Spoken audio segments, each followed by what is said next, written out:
Chapter 23. Nikolaus Federmann. There were pearls everywhere. If anyone had told Giorgio Gomez and his wife Regina that their daughter would disembark Hibernia hanging on the arm of a strapping young man, they would have said the person was crazy. Bianca was not a flirtatious young lady. She was a tomboy par excellence. In Colombia she had learned to ride llamas when she was just 5 years old. She had graduated to horses and dressage as a mere teenager, and she wore riding breeches more often than the dress. So seeing their daughter talking happily to the young man on one side of her, and realizing that the two of them were escorted by yet another older fellow and a mature-looking man, didn't go over too well with Giorgio or Regina. "Mum, Dad!" Bianca literally screamed as she rushed into her parents' arms at the bottom of the gangway. She kissed them both warmly and then turned to Dan. "Mum, Dan, this is Generoso Ricciulli." She extended an arm for the latter to come closer. He did.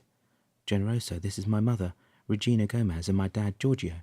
"Signora, I am very pleased to meet your acquaintance. It has been a pleasure to escort your daughter on this voyage," Dan said, returning to Gustavo and Damianos. "And may I introduce my cousin Gustavo and our uncle Cyril Damianos." Surprised, obviously, by this onslaught of introductions, Senor Gomez replied simply, "Muchas gracias, senor. My wife Regina." He turned his face to her. "And I are a little surprised to see our daughter in company of 3 men. Yet I suppose more protection is better than none." "Okay, Dad, let's not stay here. Don't we need to take a train to London or something?" "Hold on, dear," Regina Gomez said. "Perhaps you should say goodbye to these gentlemen." "What are you talking about, Mum? No need for goodbyes yet. They're coming to London too, don't you know?" "No, dear, I didn't know, but surely they have other plans." "May I have a word, Senor Gomez?" Damianos interposed. Well, yes, of course," Giorgio replied, looking definitely puzzled. However, Damianos' calm and reserved appearance inspired trust. The 2 men walked away for a moment. When Giorgio Gomez returned to his wife and daughter, he was all smiles. "Don't worry, dear. Our daughter has been in very good hands, and will be from this day forward." Her eyes opened wide. Regina stared into those of her husband. "What are you saying, Giorgio?" she demanded. "I will tell you later, Regina," he replied firmly. "But for now, let's get out of here and to the hotel, shall we?" Regina knew her husband well enough not to argue. She smiled and turned to Bianca. "Let's follow your father, dear. It seems he has made a decision." A jaundiced smile to the 3 men watching her attested of her disapproval. Dan, Gustavo, and Damianos followed Bianca and her parents out of the customs halls and onto the sidewalk to catch a cab. Dan would have liked to question Damianos about the word he had with Bianca's father, but decided until they reached the hotel. Nevertheless, Gustavo couldn't hold his tongue. "What did you say to him?" he queried in a quick whisper as they were waiting for the next carriage to pull up. "Just what a father needs to know in such a case," Damianos replied evasively. An hour later, the Gomezes and their escorts were relaxing in their respective suite at a Southampton posh hotel. Dan could not keep silent any more. As he plopped down in one of the chairs of the sitting room, he asked, "So what did you tell Mr. Gomez to metamorphose him from a belligerently protective father to a pussycat?" "Have you forgotten that your family's name and title, Dan, will always ply trust in the mind of God-loving interlocutor?" "Did you tell him I was issued from a famous family?" Dan sounded incredulous. "Why would you doubt it, Dan? You have worked and indulged in the company of the most influential men in Europe, and lately you have been the subject of many recollections of your ancestors' deeds, so why not tell your future father-in-law who you really are?" "Perhaps my ancestors being worthy doesn't mean I will be. Perhaps I am the black sheep of the family." "Why don't you go with the flow, Dan?" Gustavo put in.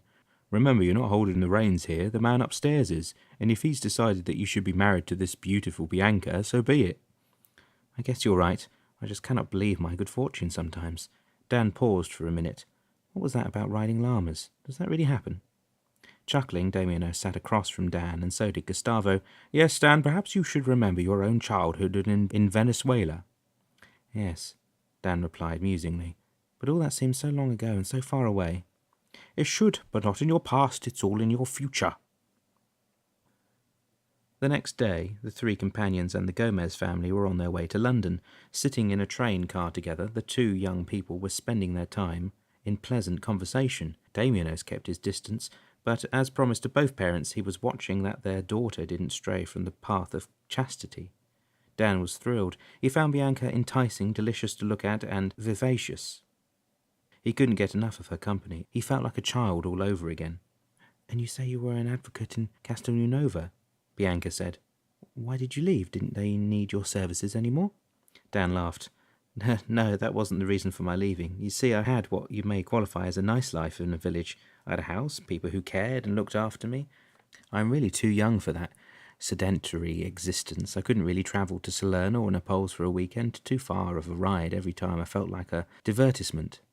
Although reading is one of my passions, I want to explore the world before it is too late for me to do so. Besides, where would I find a lovely companion such as you in a village in the middle of Italy?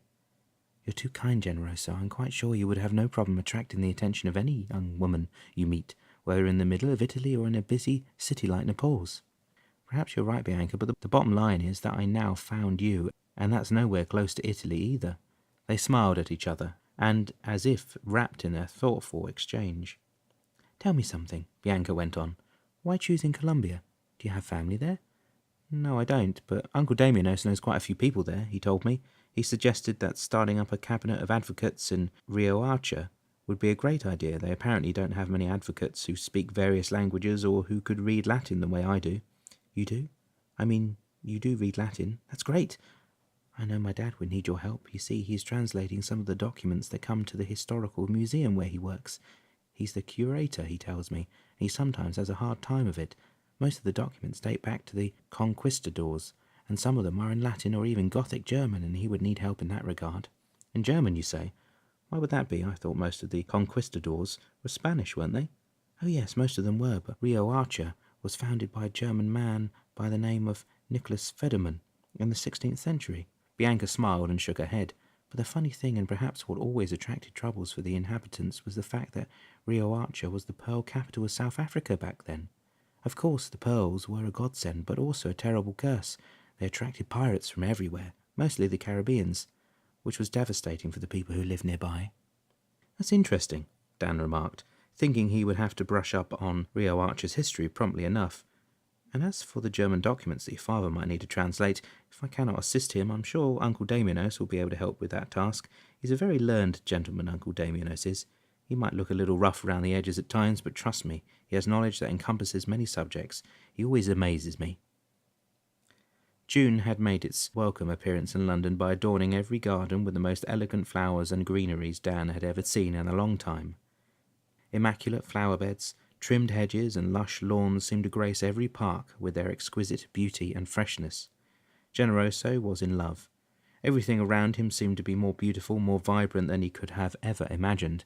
Bianca was enchanting company, and her parents had promptly adopted him as soon as Regina Gomez had been told at length who Generoso Ricciulli really was.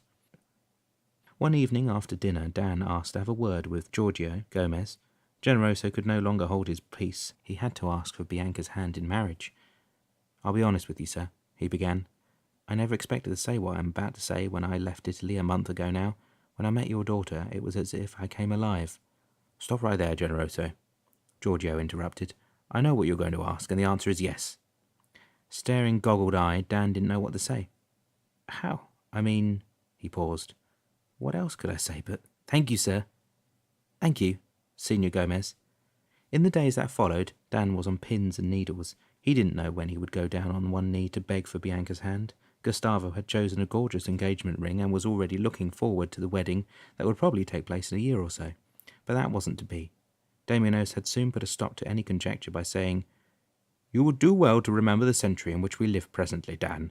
Although long engagements would be recommended, in this case Regina Gomez will want to see her daughter married in London before the summer is over. You see, Regina is from British descent, and having her daughter's wedding in the city of her birth would be realizing a dream of hers. With that in mind, Generoso Ricciulli stopped in the middle of Hyde Park during one of their afternoon walks, and turned to the woman he dearly loved by then. He put her knee down and took Bianca's hand. Bianca, Regina Gomez, will you do me the honour to allow me to take your hand in marriage? Laughing, lacing her words, Bianca replied, Yes, of course I will, Generoso. I'd love to be your wife.